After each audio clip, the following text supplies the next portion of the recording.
Bismillahirrahmanirrahim. Assalamualaikum warahmatullahi wabarakatuh. Ikhwan akhwat rahimakumullah. Syukur alhamdulillah kita dikaruniai kesempatan untuk berada bersama-sama di acara yang semoga diharapkan membuat kita semakin mampu menempatkan diri sebagai sosok-sosok di dalam keseharian kita sebagai orang tua, sebagai apapun, karena acara perlindungan anak ini tentu sangat butuh kepedulian kita. Sekali lagi syukur alhamdulillah kita bisa bersama-sama menyerap ilmu yang akan diberikan oleh narasumber kita. Tidak lupa salam salawat kita lantunkan kepada kekasih kita, junjungan umat Muhammad Rasulullah Sallallahu Alaihi Wasallam beserta keluarga dan kerabatnya. Ikhwan akhwat, kalau beberapa minggu ini kita masih tetap lanjut membahas terkait dengan 15 kelompok anak yang membutuhkan perlindungan. Hari ini apakah gerangan topiknya? Mari kita sapa narasumber kita, Dr. Hamid Fatilima. Assalamualaikum warahmatullahi wabarakatuh. Waalaikumsalam. Apa kabar Bunda? Alhamdulillah sehat walafiat. Dan kalau dari 15 kelompok anak yang perlu perlindungan, kayaknya yang terkait dengan penculikan belum ya? Belum. Hari ini insya Allah. Hari ini insya Allah. Jadi bagaimana anak-anak dengan posisi sebagai korban dari penculikan, penjualan, dan sekaligus juga perdagangan, ditambah dengan mungkin kalau waktunya cukup, anak dengan HIV/AIDS. Anak dengan gangguan kesehatan seperti itu, kita dewasa aja setengah mati, apalagi anak. Oke, silakan Pak Hamid. Baik, terima kasih. Bismillahirrahmanirrahim. Assalamualaikum warahmatullahi wabarakatuh. Waalaikumsalam warahmatullahi. Pendengar Rasil di mana saja berada, terutama yang ada di Kota Batam, Kota Palembang, Kota Pontianak, kemudian Kota Sukabumi, di Jabodetabek, Kota Magelang, Kota Semarang, Yogyakarta, Bondowoso, dan Banyuwangi. Insyaallah hari ini kita akan membahas yang masuk dalam 15 kelompok anak yang membutuhkan khusus. Alhamdulillah kita masih diberi kesempatan oleh Allah untuk berbagi informasi. Semoga informasi yang kami bagikan ini bermanfaat bagi ayah dan bunda sebagai pendidik pertama dan utama. Kemudian keluarga, di sana ada kakek, ada nenek, kemudian ada paman bibi yang terus-menerus untuk mengawasi, untuk memastikan cucu dan keponakannya itu tetap tumbuh dan berkembang sebagaimana mestinya. Kemudian masyarakat yang ada di sekitar anak, lalu para tokoh budaya. Ayahanda dan bunda, saya ingin sampaikan kembali lagi bahwa sejak tanggal 25 Agustus tahun 1990, Indonesia melalui Presiden Soeharto meratifikasi Konvensi Hak Anak melalui keputusan Presiden nomor 36 tahun 1990. Melalui Konvensi Hak Anak ada beberapa pasal yang terkait dengan topik yang akan kita bahas hari ini, yaitu pertama pasal 24 terkait dengan kesehatan. Di sana kita akan banyak membahas terkait dengan anak dengan HIV/AIDS. Lalu yang kedua terkait dengan penculikan, itu ada di pasal 11 Konvensi Hak Anak. Lalu kemudian terkait dengan perdagangan dan penjualan, itu ada di pasal 34 dan pasal 35 Konvensi Hak Anak. Untuk itu ayahanda dan bunda, kalau punya gadget, tolong dicari Konvensi Hak Anak, dan itu merupakan dasar bagi kita untuk melindungi anak-anak kita. Kemudian kita juga sudah memiliki Undang-Undang 35 tahun 2014 tentang perlindungan anak. Lalu kemudian yang menarik, Presiden Joko Widodo kemarin pada tahun 2021 ini menerbitkan peraturan pemerintah nomor 78 tahun 2021, yaitu terkait dengan 15 kelompok anak yang membutuhkan perlindungan khusus ini. Yang menjadi topik pembahasan kita pertama yaitu terkait dengan anak dengan HIV/AIDS. Bunda Nuning, kita ketahui beberapa tahun yang lalu ada sekitar 14 anak itu diblokir atau tidak boleh mengakses ke sekolah. Dan itu yang kemudian banyak protes dari masyarakat. Itu berarti kita bersyukur sudah memiliki masyarakat yang peduli dan masyarakat yang sangat respon dan tanggap terhadap ada sekelompok orang-orang yang mungkin merasa mereka lebih baik dari anak-anak ini. Untuk itu, ayahanda dan bunda, apa yang perlu kita perbuat bila kita mengetahui ada tetangga kita yang hidup dengan HIV/AIDS dan termasuk di sana ada anak-anak mereka yang kemudian perlu mendapat perhatian dari kita semua. Memang anak-anak yang sudah hidup dengan HIV/AIDS ini tidak ada kepastian sampai kapan mereka masih tinggal di dunia ini. Karena beberapa kejadian kalau ada orang tuanya yang hidup dengan HIV/AIDS tanpa mendapat bantuan pengobatan, itu yang kemudian segera ajal menjemputnya. Yang ditinggalkan adalah tinggal anak-anak mereka. Ini apa yang harus kita lakukan? Ayahanda dan bunda, anak-anak dengan HIV/AIDS ini perlu mendapat penanganan yang serius, terutama yaitu jangan sampai mereka terdiskriminasi. Jadi bunda, ayahanda di rumah, bagaimana kita memastikan anak-anak ini tidak merasa terdiskriminasi? Untuk itu, upaya kita adalah bagaimana kita harus memberi akses kepada anak-anak kita untuk bermain dengan anak-anak dengan HIV/AIDS. Biarkanlah anak-anak itu bermain, lalu mereka saling bercanda, kemudian saling mengenal satu sama lain. Lalu kemudian di beberapa anak dengan HIV/AIDS ini, mereka ada beberapa waktu itu bunda, mereka akan sangat lemah yang tidak mereka sadari sehingga mereka tidak mampu bermain lagi. Tapi dengan dukungan dari tetangga yang memiliki anak yang kemudian terus memotivasi temannya dengan HIV/AIDS ini, insya Allah ada semacam tenaga baru yang kemudian memberi kesempatan kepada anak-anak ini untuk gembira. Meskipun umur mereka itu kita tidak tahu kapan akan dijemput oleh malaikat penjemput nyawa. Tapi intinya adalah kalau pada saat mereka bermain, tetangga-tetangganya itu memberi akses kepada anak-anaknya untuk bermain dengan dia. Lalu kemudian ini yang perlu juga mendapat perhatian, terutama sekolah-sekolah di mana anak-anak ini mengakses hak pendidikannya. Guru-gurunya atau siapapun yang menjadi warga sekolah dengan penuh kesadaran tinggi memberi ruang bagi mereka untuk memberi kesempatan kepada anak ini untuk belajar, lalu memberi kesempatan kepada teman-teman dia di sekolah untuk bermain, lalu saling bahu-membahu. Kalau terkait dengan pemenuhan hak kesehatan di dinas kesehatan atau puskesmas, anak-anak ini tidak mengalami masalah lagi. Karena teman-teman di puskesmas, apalagi kalau puskesmas dengan layanan ramah anak, anak-anak seperti ini sudah mendapat perhatian.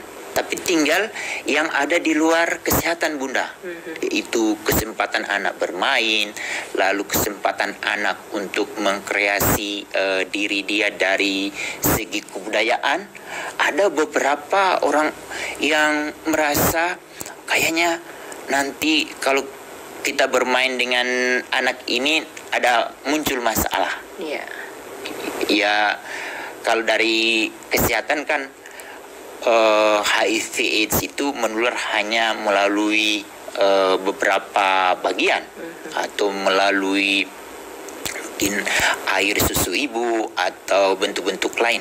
Tapi kan itu sudah dapat kita ketahui kalau kita mau belajar dari Dinas Kesehatan. Untuk itu ayahanda dan bunda terkait dengan anak dengan HIV AIDS ini, kalau memungkinkan dan kita tinggal bersama mereka, berilah ruang bagi mereka untuk hidup secara aman, nyaman, terlindungi dan tidak merasa tertekan, terutama dari bullying.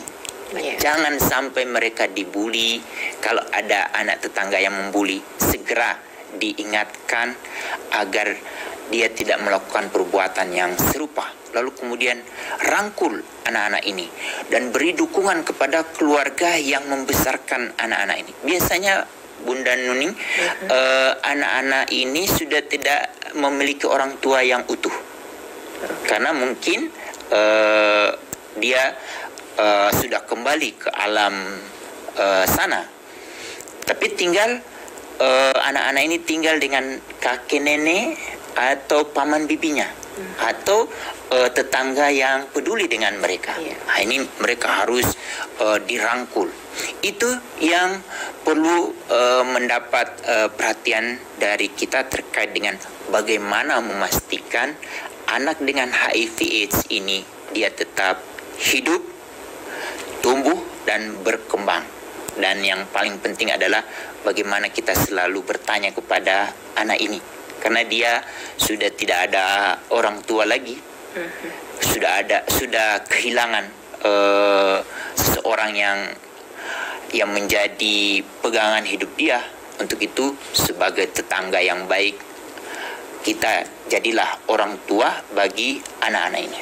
Itu yang menjadi topik pertama. Yang topik kedua terkait dengan anak korban penculikan, kemudian penjualan dan atau perdagangan. Biasanya kalau terkait dengan penculikan itu ujung-ujungnya anak ini akan dijual atau anak ini akan diperdagangkan. Bagaimana upaya kita untuk memastikan kalau anak-anak ini terselamatkan? Tetapi sebelum terselamatkan, kita otomatis harus kuat dulu terkait dengan bagaimana kita mencegah jangan sampai anak-anak kita menjadi korban penculikan, korban penjualan, dan korban perdagangan. Upaya yang perlu kita harus bangun adalah bagaimana kita memastikan setiap anak yang ada di sekitar kita adalah anak kita sendiri.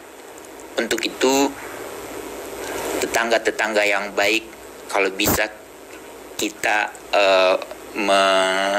mendeteksi atau menguasai secara baik itu anak-anak tetangga kita ini siapa namanya. Lalu kalau di teori dispensable space, Bunda Nuning, itu dipraktekkan di beberapa tempat di Amerika atau di London, Inggris. Di apartemen itu ada foto-foto anak-anak menjadi penghuni itu ditempel di papan pengumuman. Agar apa? Agar penghuni itu mengetahui siapa saja anak-anak yang ada di apartemen. Mungkin kalau di RT, foto-foto itu ada di papan pengumuman RT atau RW. Untuk apa? Kalau kita menemukan anak-anak ini di tempat-tempat yang tidak lazim atau pada waktu-waktu tertentu atau jarak dari rumah dengan tempat dia dilihat itu tidak wajar, ini orang yang menjadi tetangganya itu langsung respon, langsung menanyai anak ini dengan siapa nanti. Lalu kemudian kalau ada kantor polisi terdekat itu segera melaporkan agar anak ini segera diselamatkan. Karena ada beberapa anak itu biasanya diculik oleh orang-orang terdekat mereka atau orang-orang lain untuk tujuan dijual. Kalau dijual itu biasanya Bunda usia-usia bayi itu untuk diambil organ atau bagian-bagian tubuh tertentu yang kemudian untuk kepentingan medis, lalu untuk tujuan penelitian juga itu, dan lalu yang ada juga beberapa anak yang dijual untuk adopsi. Itu banyak. Untuk itu beberapa kejadian di Indonesia, kalau ada seorang ibu, ini biasanya dijual, tidak diculik, tapi langsung dijual oleh ibu itu sendiri. Dia setiap waktu itu hamil, lalu kemudian selanjutnya anaknya tidak terdeteksi lagi. Ada di mana? Nggak ketahuan. Karena sejak dari awal dia dibantu oleh tenaga oknum, tenaga bidan yang kemarin itu juga sudah diproses oleh kepolisian. Anak itu dijual, lalu kemudian di satu tempat anak itu sudah ada yang menanti untuk diadopsi. Ini menjadi penting juga bagi kita untuk secara serta-merta untuk mengawasi. Jangan sampai anak ini dijual. Kalau yang usia remaja, biasanya kalau diculik itu untuk kepentingan perdagangan. Perdagangan ini biasanya untuk eksploitasi seksual atau dipekerjakan di tempat-tempat pekerjaan terburuk anak. Itu biasanya di kafe atau di tempat hiburan. Kita beruntung dengan adanya COVID-19 ini agak berkurang, tapi ternyata di daerah-daerah sekitar di Jabodetabek itu kejadian ada beberapa orang tua mencari anaknya, lalu kemudian teman-teman dari kepolisian berhasil membongkar. Ada satu hotel yang mempekerjakan anak ini menjadi pekerja seksual. Untuk itu ayahanda dan bunda, bagaimana caranya kita memastikan orang-orang yang ada atau anak-anak di sekitar kita itu jangan sampai menjadi korban penjualan, lalu korban perdagangan, dan korban penculikan. Itu yang menjadi penting. Bagaimana upaya kita? Jadi jangan pernah kita merasa hidup sendiri saja. Biarkan anak-anak itu menjadi korban seperti itu. Tapi kita harus ambil bagian untuk mengatasinya. Itu terkait dengan pencegahan. Bagaimana terkait dengan kalau anak-anak ini kembali? Berarti kan dia sudah jadi korban. Ya.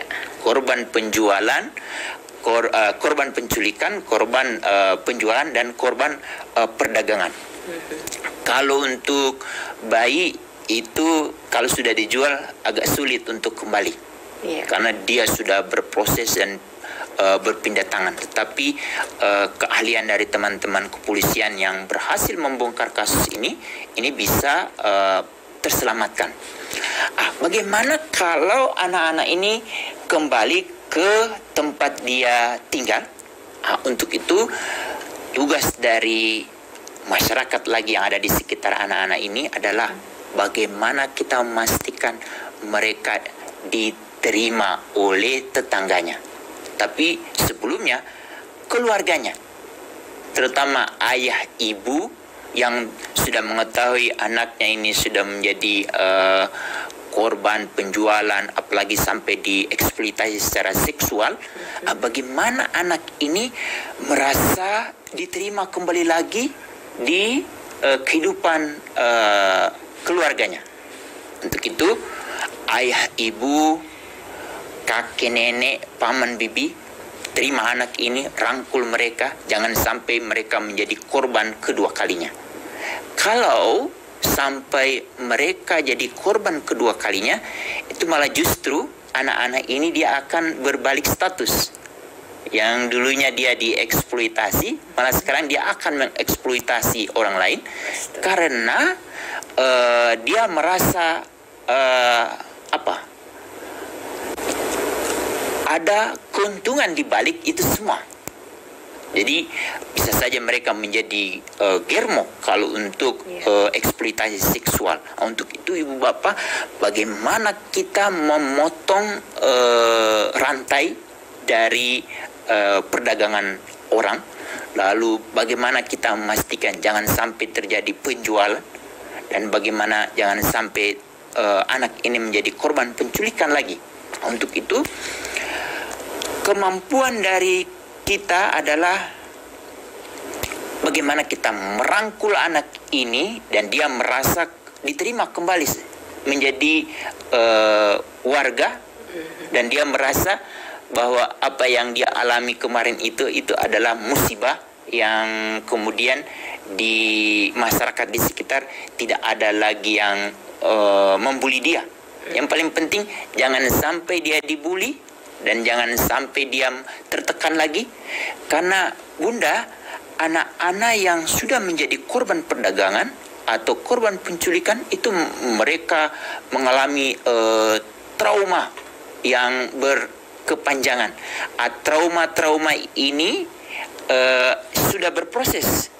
Itu mereka sudah ditangani oleh UPTD PPA lengkap dengan lembaga-lembaga rujukan. Mereka juga sudah ditangani oleh Kementerian Sosial.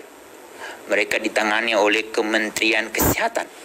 Lalu mereka sudah mendapatkan penanganan. Tinggal kembali lagi, dia akan menyatu dengan lingkungan di mana dia berasal.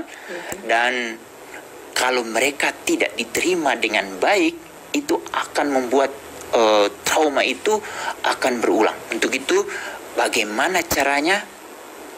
Jangan sampai anak-anak yang menjadi korban penjualan, anak korban perdagangan dan penculikan ini dia menjadi trauma.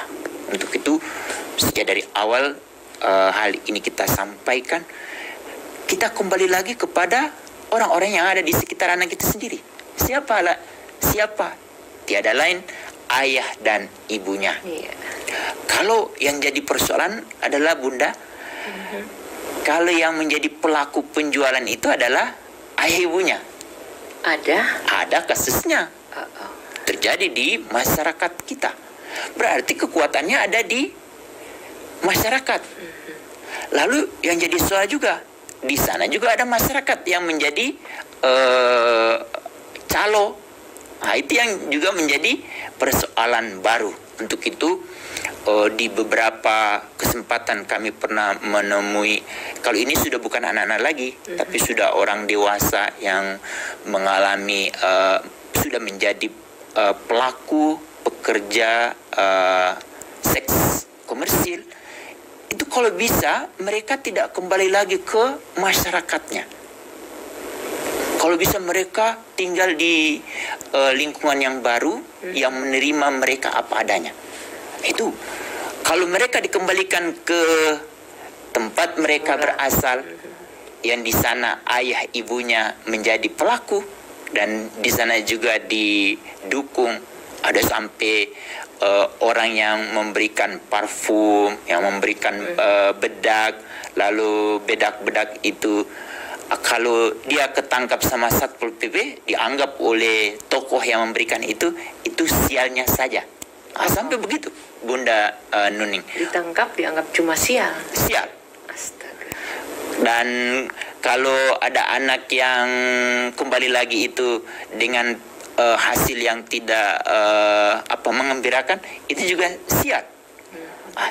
Bagaimana kita memastikan jangan sampai ada masyarakat, ada keluarga, dan ada orang tua, ada juga tokoh adat yang melanggengkan kasus-kasus perdagangan seperti itu. Untuk itu ayahanda dan bunda, tiada lain melalui siaran ini, Presiden sudah mengeluarkan keputusan Presiden, lalu beberapa presiden sebelumnya juga sudah menerbitkan undang-undang, dan terakhir ini adalah Peraturan Pemerintah Nomor 78 Tahun 2001 adalah bagaimana kita memastikan perlindungan khusus bagi anak ini benar-benar terpenuhi. Ini mungkin sebagai bagian yang perlu kita sampaikan, Bunda Nuning. Iya, Masya Allah. Jadi, ikhwan akhwat, biar bagaimanapun juga kita sebagai masyarakat tingkat kepeduliannya harus ditingkatkan lagi, karena anak-anak dengan apa yang tadi sudah kita simak itu tidak berdaya tapi dimanfaatkan, diberdayakan, sementara setelah seperti yang tadi dicemaskan dia kembali ke masyarakat belum tentu diterima, sementara kalau terjadi perubahan sikap justru dia memanfaatkan hal yang buruk yang dia terimanya untuk kemudian dia jadikan sesuatu yang merugikan anak-anak kita yang lain. Ini PR beneran yang nggak bisa kita abaikan. Yang kalau Anda misalnya melihat ada sesuatu kejadian yang agak janggal di lingkungan kita terkait dengan anak-anak kita, please deh, kalau kata orang-orang sih, jangan diem aja gitu ya. Oke, kita boleh langsung ke pertanyaan ya Pak Amit ya. Yang kebetulan muncul di sini adalah, adakah komunitas terbuka untuk bisa kita ikuti di dalam wujud kepedulian kita pada anak-anak seperti yang Bapak sebutkan tadi? Iya. Baik, ada beberapa komunitas yang terkait dengan pencegahan ini, tapi rata-rata itu ada di ibu kota negara. Di Jakarta. Jakarta. Kalau di NTT ada rumah perempuan.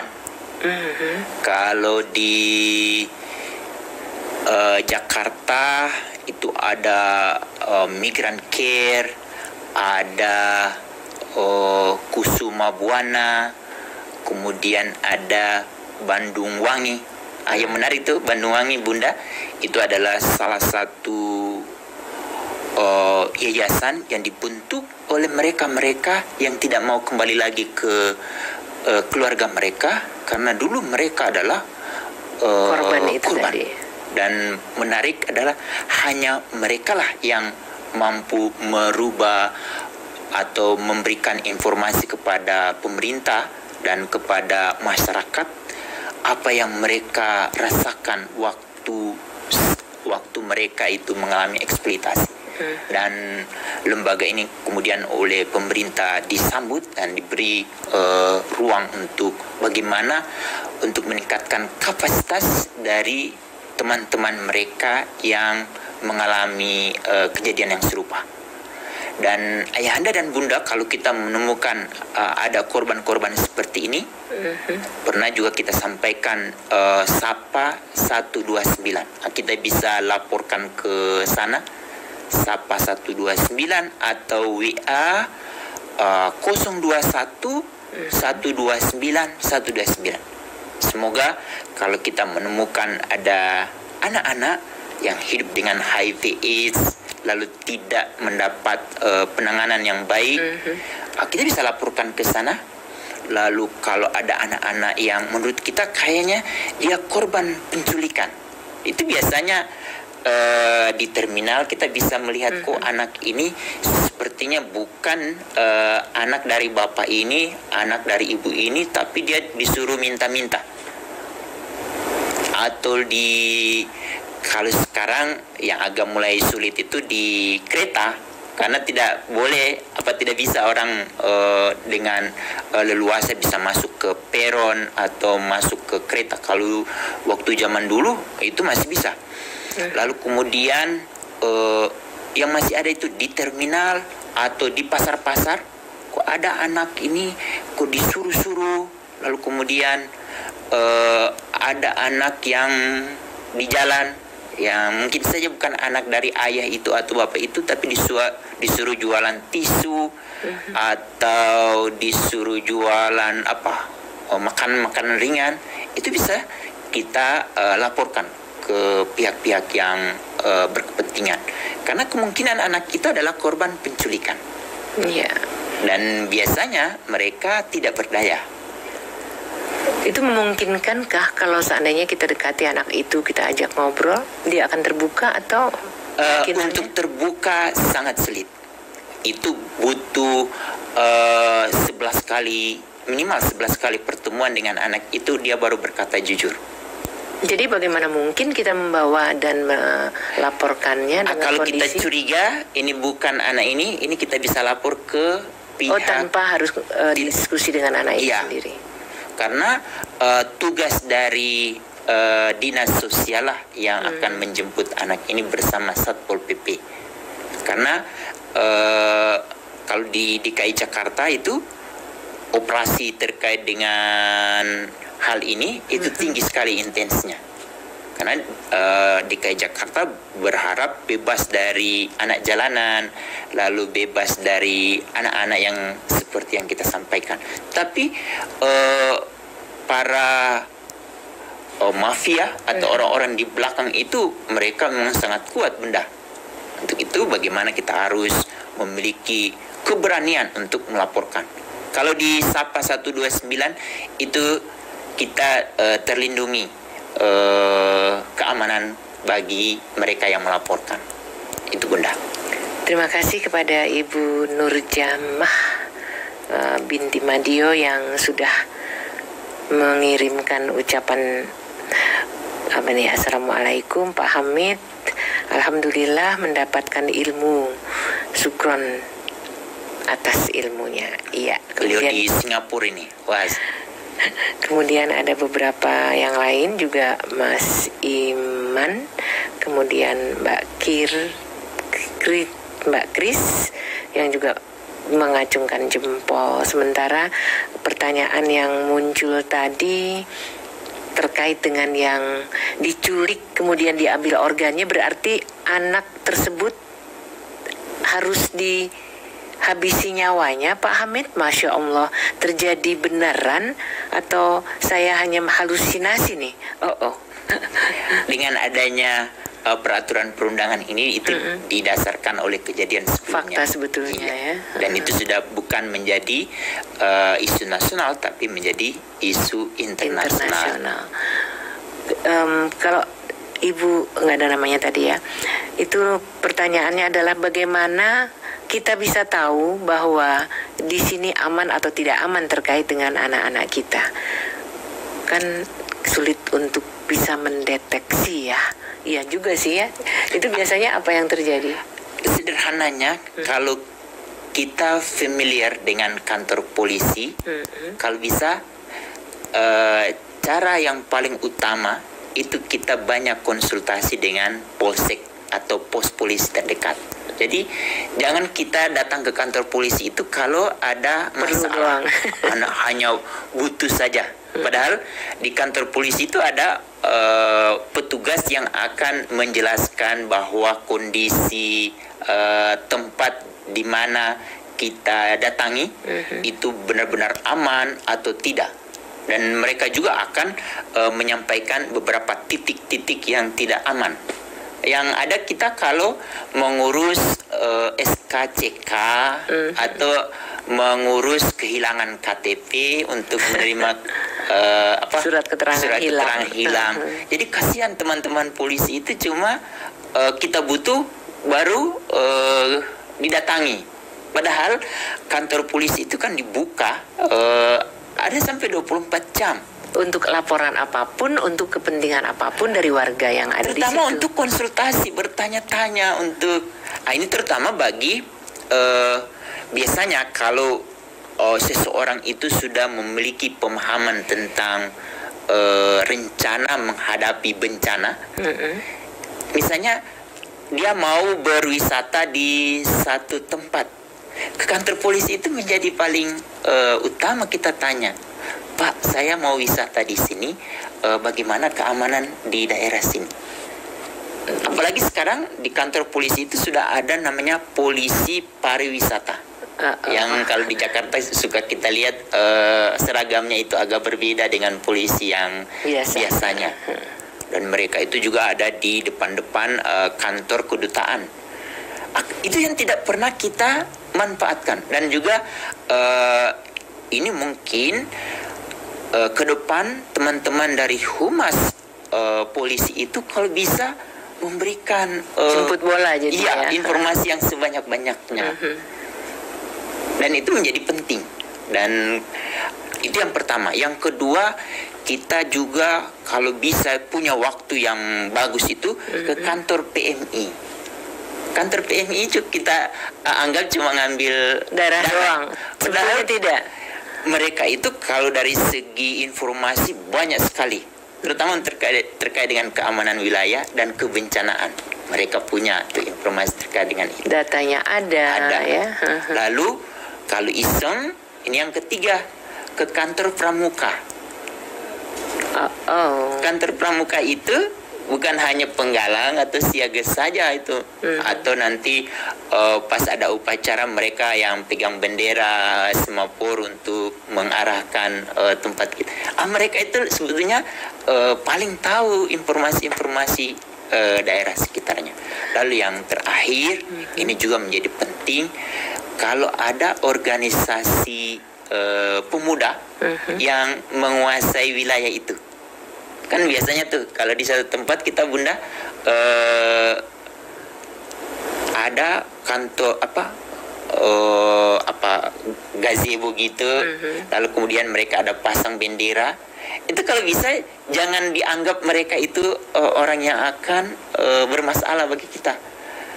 Kalau kita datangi terus kita tanya-tanya kepada mereka, mereka itu akan welcome dan mereka merasa dihitung dan mereka merasa dihargai, dan mereka adalah pemilik informasi yang mungkin tidak ada di kantor polisi. Mereka yang tahu. Wah, menarik sekali. Adakah terfikir oleh kita, meskipun bukan saat sekarang yang pandemi ya, mungkin ke depan, untuk bersama dengan beberapa teman jalan-jalan untuk mencari informasi ke kantor-kantor polisi, ke pramuka, ke tempat-tempat lain. Karena dari ke PMI itu ya lebih banyak lagi informasi yang didapat. Dari situ mungkin akan banyak hal yang bisa membuat kita tergerak untuk juga melakukan ini dan itu, yang sangat menolong, mendukung kebutuhan anak-anak akan pemahaman orang-orang di sekitarnya. Ada satu lagi organisasi FKPPAI yang Persatuan Anak-anak Purnawirawan TNI dan Polri. Itu mereka dari segi informasi lebih banyak. Karena banyak dapat dari yang polisi masih aktif, dari tentara masih aktif. Mereka ada di lingkaran itu soalnya. Dan itu mereka paling tahu siapa yang preman, siapa yang tukang mengganggu di wilayah itu, dan yang harus kita hindari. Sayang sekali sebetulnya kalau ini tidak kita optimalkan. Dalam artian, kalau Anda punya komunitas dan komunitas itu semuanya hatinya bening dan punya banyak waktu dan tenaga, kita bisa lakukan sesuatu terkait dengan informasi yang kita terima dari Pak Hamid, bahwa banyak sekali hal-hal yang diperlukan oleh anak-anak kita dari kepedulian kita. Kalau seandainya ini ada pertanyaan tadi tentang cara melapor ke perlindungan anak kalau seandainya kita melihat ada tetangga yang bukan kejam sih, tetapi tega gitu sama anaknya. Tapi kita dilindungi nggak nama dan data diri kita? Terima kasih. Insya Allah kalau kita ke Sapa 129 itu dilindungi, jadi tidak perlu khawatir karena jadi penyebab sesuatu itu ketahuan gitu kan? Iya, karena kalau kita membiarkan itu terjadi, akhirnya tempat kita juga akan tercemar. Lebih baik kita menyelamatkan ini jangan sampai membesar dan kemudian apalagi sampai di blow up oleh media, akhirnya kampung kita, lalu toko-toko yang masyarakat yang ada di sekitar kita aibnya terbongkar. Dengan kita melaporkan, insya Allah kita menyelamatkan anak itu sejak dari awal. Dan ini Bunda Nening, bagi orang tua yang menjadi pelaku itu, ini yang perlu juga kita harus sadari. Orang tua yang seperti itu sebetulnya mereka tidak sadari apa yang mereka perbuat. Karena dulu mereka adalah korban serupa. Jadi trauma ya. Dan untuk itu kalau ada tetangga yang seperti itu, kita rangkul juga orang tua ini, kita bangun kesadaran diri dia. Lalu kemudian ini yang ke depan mulai dipikirkan oleh kita, bagaimana kita memastikan kalau bisa di masjid itu ada pusat pembelajaran keluarga. Sekarang Kementerian Pemberdayaan Perempuan dan Perlindungan Anak itu sudah membentuk di beberapa tempat. Insya Allah tanggal 13-14 itu kami akan melakukan kegiatan untuk standarisasi. Bagaimana standarisasi puspaga. Kalau bisa tamir masjid, kan ada beberapa ruang di masjid itu, selain ada kegiatan untuk layanan kesehatan, lalu kemudian sebetulnya di masjid itu akan menjadi tempat yang sangat efektif. Misalnya ada seorang jamaah, Pak Ustadz, boleh nggak saya minta waktu untuk menanyakan beberapa hal terkait dengan mungkin ada tetangga yang bermasalah seperti ini.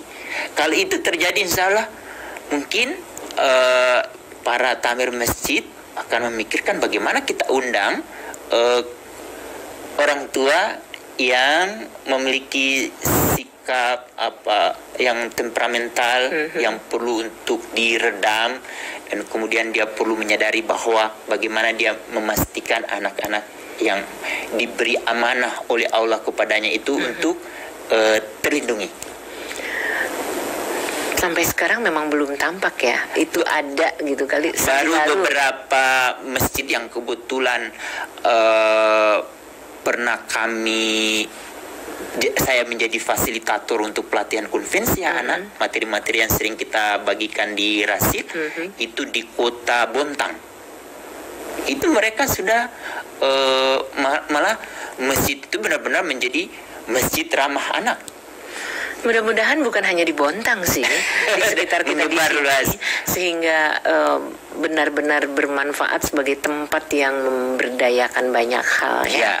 Sementara tadi soal standarisasi puspaga tadi, kalau terbuka untuk umum kah atau terbatas? Itu sebetulnya kalau seperti kemarin kami dampingi Kabupaten Tangerang, itu tiga-tiganya punya masyarakat. Jadi punya masyarakat, tetapi mereka menjadi senang diakui oleh pemerintah.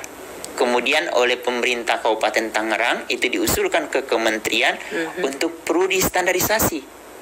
Dan kalau sudah distandarisasi, otomatis mereka akan melakukan layanan dari Sabang sampai Merauke itu nanti sama, iya. Dan itu akan memudahkan.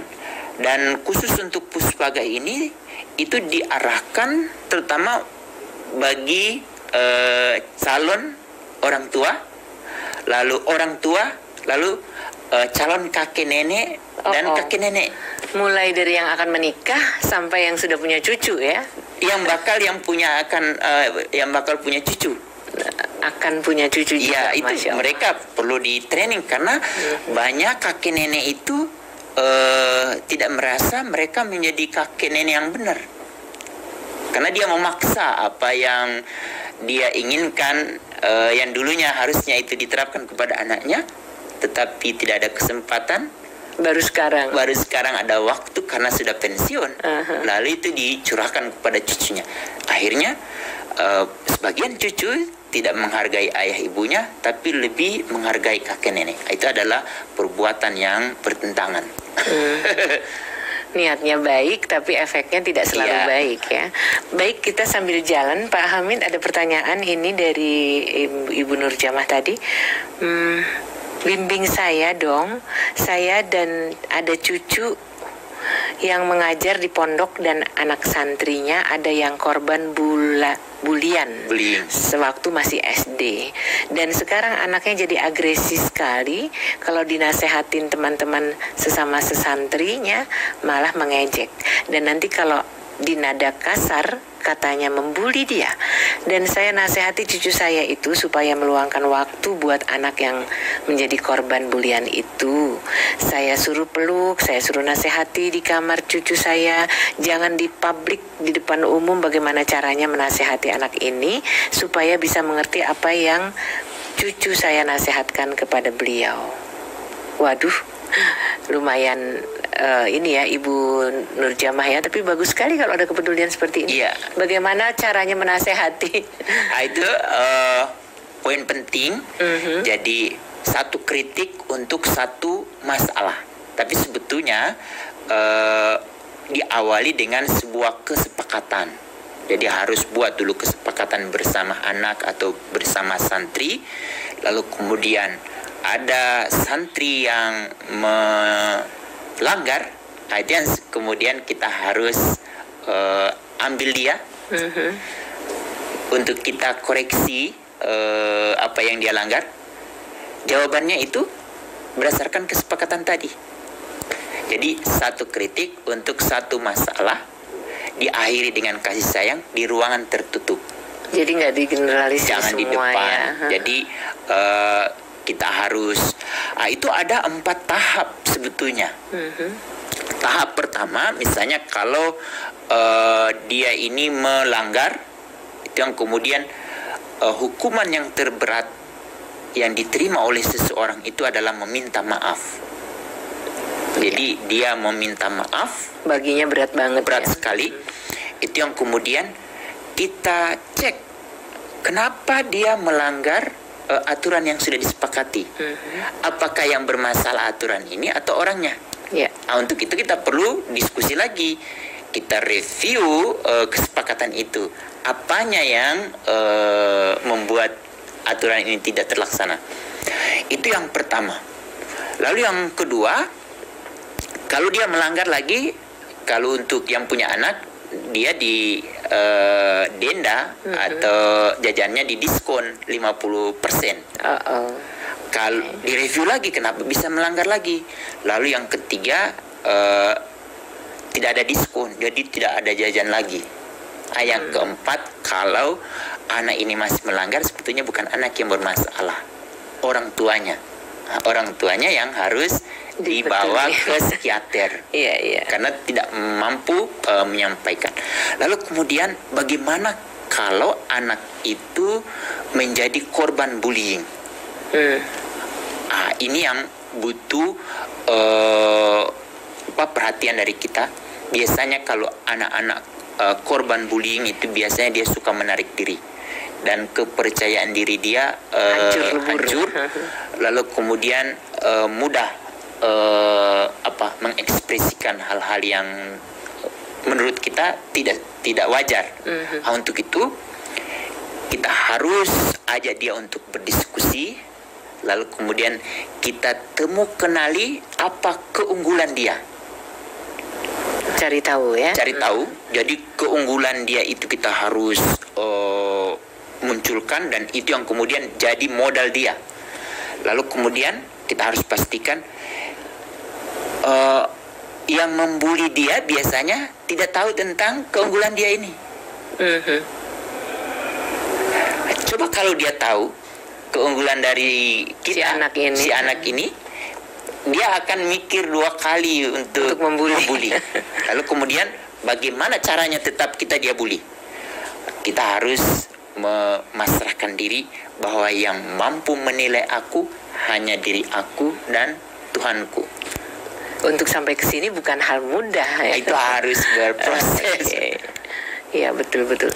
Ini ada yang bertanya terkait tadi Pak Hamid bicara soal Bandung Wangi. Mau dong denger kabarnya. Soalnya saya orang Bandung malah nggak tahu. Yayasan Bandung Wangi itu ada di Jakarta. Oh, pantesan bukan di Bandungnya ya. Bukan di Bandung. Kalau searching di internet, mereka punya website dan mereka adalah pejuang untuk diri mereka sendiri dan orang-orang yang terkorbankan. Dan itu biasanya mereka untuk tampil di publik itu adalah sesuatu yang sangat berat awal-awal bagi diri mereka. Tapi mereka berhasil dan mereka didukung oleh aktivis-aktivis hak asasi manusia, aktivis perempuan dan aktivis anak, dan kemudian mereka disambut oleh pemerintah dan mereka jadi mitra pemerintah. Bandung Wangi ini ya. Jadi kalau ini adalah Jakarta, bukan berarti Ada di Bandung. ada di Bandung namanya ya. Meskipun kenapa pilihannya pakai nama Bandung, kita tidak tahu persisnya. Iya. Kemudian ada yang ingin tahu soal Sapa 129 ya tadi ya? Sapa 129. 129. Iya. Ini ada yang mohon penjelasan dong. Ini apa ya? Itu Sapa 29. Sapa 129 adalah hotline yang dibuat oleh pemerintah, dalam hal ini Kementerian Pemberdayaan Perempuan dan Perlindungan Anak, untuk mendapatkan laporan langsung dari masyarakat. Jadi masyarakat langsung melaporkan, lalu kemudian melalui Sapa 129 di setiap daerah itu bupati, wali kota dan gubernur itu sudah membentuk UPTD PPA. Masing-masing tempat nomornya beda-beda ya berarti.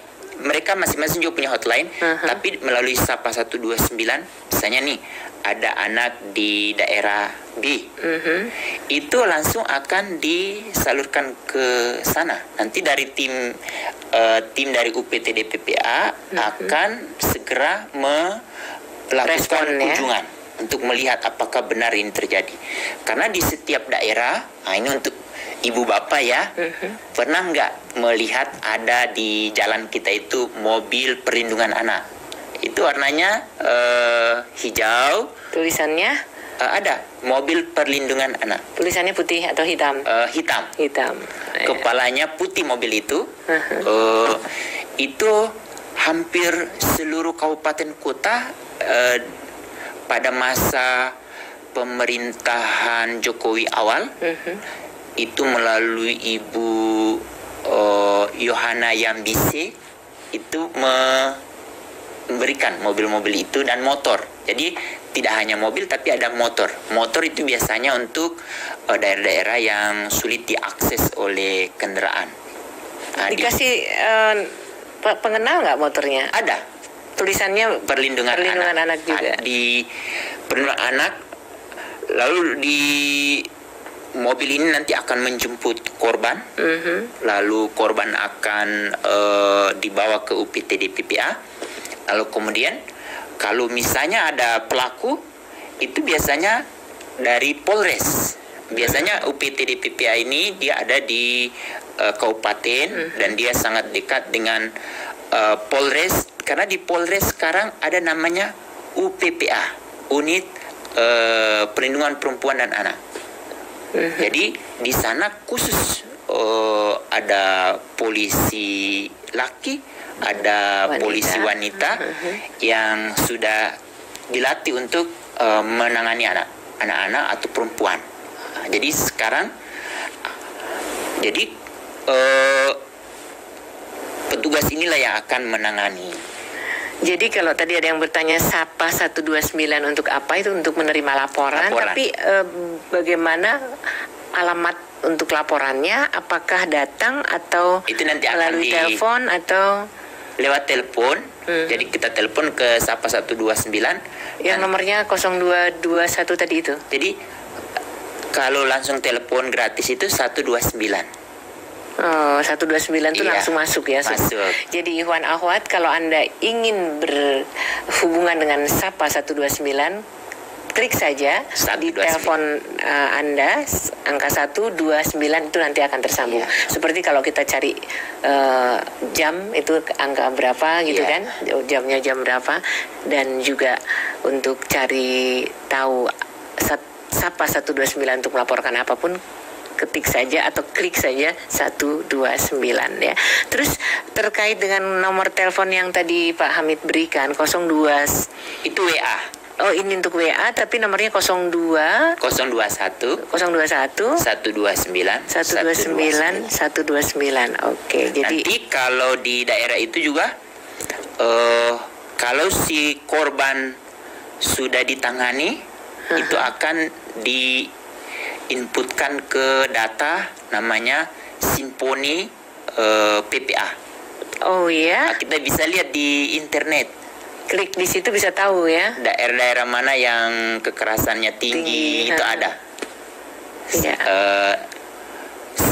Simfoni 129. Simfoni 129. Kalau si korban itu sudah ditangani, terutama yang 15 item ini. Baik, ada dari Pak Rahmat. Ini tentang pertanyaannya meskipun di luar tema, tapi bolehlah kita dengarkan bagaimana menasehati anak usia di bawah 3 tahun. Karena kalau dinasehatin selalu menolak, memukul orang tuanya, padahal sudah dinasehati dengan lembut dan tidak bentak-bentak. Dan sikapnya berubah ketika anak itu bermain dengan anak-anak di tetangga. Apa yang harus kami lakukan sebagai orang tua? Pak Hamid, terima kasih jawabannya. Baik, terima kasih. Anak itu tidak perlu dinasihati, tapi dia diberi contoh. Tapi perlu kita telusuri apa yang menyebabkan anak seperti ini. Cari tahu dulu itu ya. Cari tahu apakah ini kontribusi saat anak ini di dalam kandungan.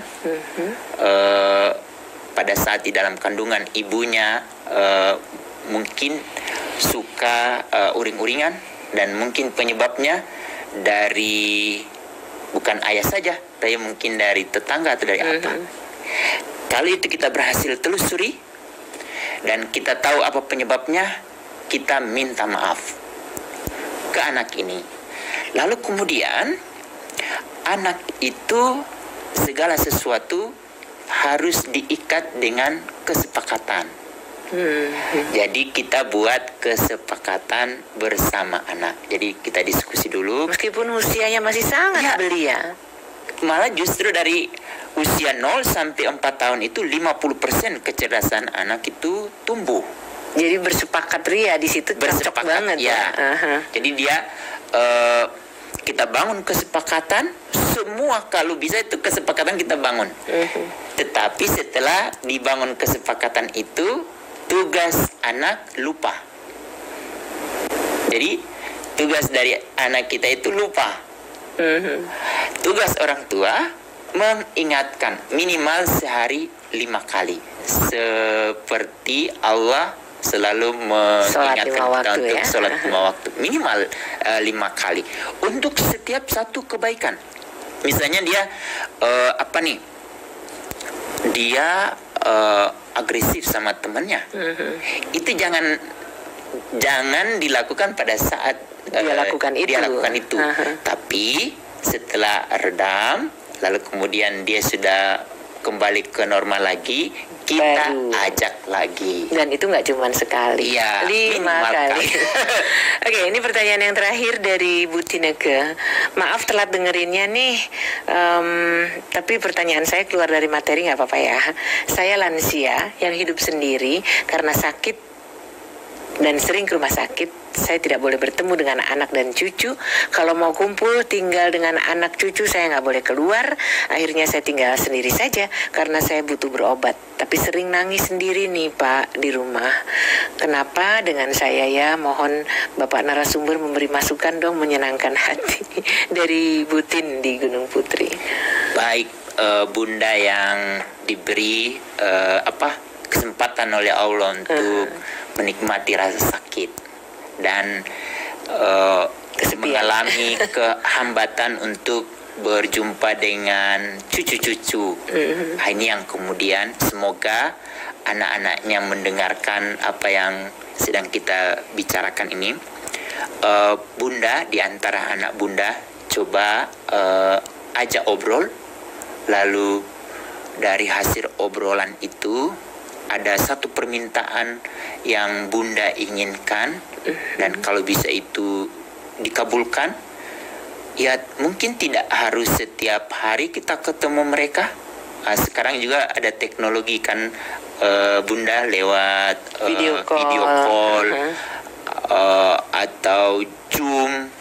Mungkin kalau lewat WA itu kan ada yang video juga kan. Nah, itu mungkin. Lalu kemudian itu kalau bisa sehari sekali. Tapi kalau mereka memiliki kesibukan tingkat tinggi, 2 hari sekali atau 3 hari sekali. Nah, itu kita bangun. Tetapi Bunda harus cari anak mana yang tepat untuk tepat itu. untuk memfasilitasi hal itu. Karena ada beberapa anak yang dulunya selalu dekat dengan kita, atau ada anak yang tidak dekat dengan kita. Dengan situasi seperti ini biasanya dia akan dekat dengan kita. Nah, itu kesempatan kita minta. Iya. Lalu kalau bisa setiap bulan ada jadwal berjumpa. Mungkin karena sekarang ini pandemi, demi kebaikan Bunda, jadi cucu-cucu itu mereka sebetulnya kangen dan ingin berjumpa, tapi tidak ada ruang untuk itu. Tapi saat sekarang Semua serba terbatas. tidak jadi hambatan lewat video call ya. Itu mungkin. Ya, mudah-mudahan Ibu Tini tadi ya. Kemudian terkait dengan Sapa 129 tadi, ini adalah nomor hotline kalau Anda ingin menyampaikan sesuatu. Terus kalau yang nomor WA tadi, ini perlu saya ulang karena ada yang bertanya pengen nyatet, itu di 021 129 129. Ya, itu di situ tidak dengan bertemu langsung tapi melalui WA. Ya, jadi semua tidak perlu harus kita datang ke sana. Iya, yang satunya lewat telepon, yang satunya lewat WA. Iya. Baik Pak Hamid, boleh kita rangkum lagi Kak terkait dengan anak-anak yang mengalami penculikan, yang menjadi korban penculikan atau perdagangan. Baik. Atau penjualan. Ya. Baik, terima kasih Bunda. Yang menjadi poin penting bagi kita bahwa anak-anak dengan HIV/AIDS ini butuh kebaikan dari kita, terutama untuk memastikan anak-anak ini tetap diberi akses oleh tetangganya untuk bermain dengan anak-anak mereka. Karena lewat hal itulah anak-anak ini bisa gembira dan mereka akan lupa bahwa mereka hidup dengan HIV/AIDS yang umurnya itu kita tidak tahu kapan akan Allah menjemput mereka. Lalu yang kedua terkait dengan bagaimana kita memastikan jangan sampai anak-anak kita menjadi korban penculikan, korban penjualan, dan korban perdagangan.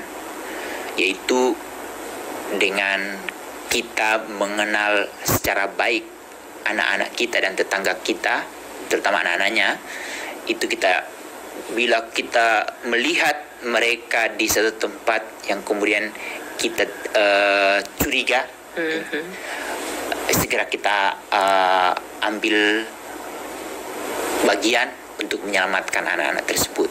Lalu kalau bagaimana mereka yang sudah menjadi korban dan mereka akan bergabung dengan kita lagi, disinilah adalah kalau bisa kita rangkul mereka, lalu jangan sampai mereka dibully dan jangan sampai mereka tertekan. Untuk itu hanya kitalah yang mampu menyelamatkan anak-anak ini. Dari segi pemerintah sudah berupaya untuk menerbitkan peraturan perundangan, kemudian ada fasilitas yang sudah mereka sediakan, tetapi itu semua tidak akan berarti kalau tidak ada dukungan dari masyarakat sekitarnya. Demikian, semoga Allah memberikan cahaya bagi kita yang sudah lembut semakin lembut lagi. Amin, Allahumma amin. Terima kasih Pak Hamid dan Ikhwan Akhwat. Mudah-mudahan kita benar-benar tergugah untuk lebih peduli akan kondisi anak-anak kita, terlebih-lebih yang kehilangan rasa percaya diri akibat bulian. Kelihatannya sederhana, tapi kalau efeknya seperti yang kita dengar, kayaknya kita nggak boleh deh, nggak peduli atau diam saja. Mudah-mudahan apa yang disampaikan hari ini membuat kita tergerak untuk sekali lagi mengulurkan tangan, menawarkan bantuan demi kemaslahatan mereka, jiwa-jiwa mungil yang perlu sekali mendapatkan dukungan kita. Terima kasih sekali lagi Pak Hamid. Billahi taufiq wal hidayah. Wassalamualaikum warahmatullahi wabarakatuh. Waalaikumsalam.